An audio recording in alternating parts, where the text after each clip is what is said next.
if you had a list of your favorite producers from 1 to 20, I'd rather be your 20th favorite producer than your number one favorite female producer. I'm not a female producer, I'm just a producer that happens to be female.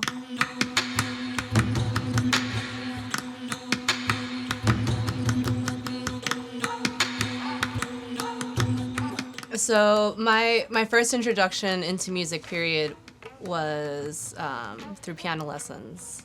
Even though I resented the practicing and the lessons, I knew that I had a very strong love for music. And even at that stage of my life, I knew that I loved creating my own music. So even though I was taking these lessons, I'd always like play little ditties on the piano, and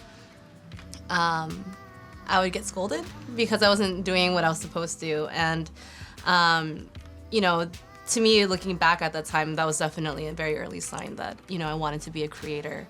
It wasn't until I was in college, like the very first year of college, that I decided to start producing. Someone introduced Fruity Loops to me, and then, you know, I became really good at that. It really spoke to me. It was a platform that worked. And then from there, I eventually moved to Ableton, and yeah, you know, I've been producing now for a very long time, and I would say all of that spawned from these piano lessons that I didn't appreciate, you know, when I was a kid, but I really do appreciate that now, because that set the road for me to learn and love and discover a lot of different types of music, and then led me on the path to create my own voice and my own music. Once I started making beats, I found something that I really loved, and it became a hobby. I met a few people, then they invited me to Project Blowed, which is kind of the precursor for Low End Theory, that existed in Leimert Park. And from there I went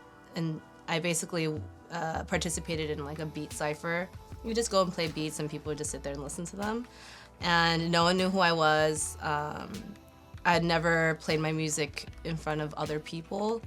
And you know, it went off pretty well. You know, I just kind of strange random person like showing up in Leimert Park in LA.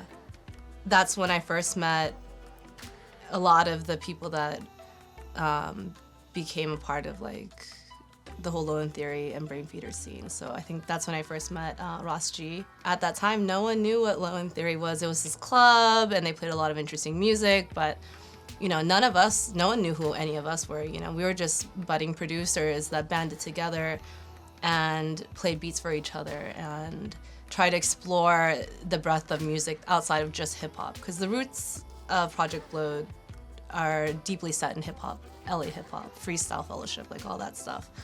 But yeah, going to Low End Theory meant that we can play beats, but we didn't have to play traditional hip hop beats. We also didn't need rappers. You know, we just wanted to play what we wanted to. And I guess we eventually created a scene, and I would say most notably Flying Lotus being, you know, one of the guys to come out of this LA scene to do big, amazing things, and he has pushed the boundaries of music, and subsequently so has the rest of us. You know, I've always tried to exist in this lane where I'm aware of who I am and what I stand for and the example I have to set for other people that are like me.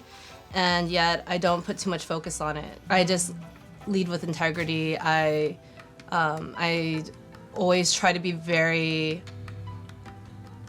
clear and transparent about how I work as a producer, and that's why I've always been very open to sharing knowledge with people. I set an example being like, I'm a musician, just like everyone else, and guess what? I happen to be a female, and I can compete on any level with my male counterparts, you know.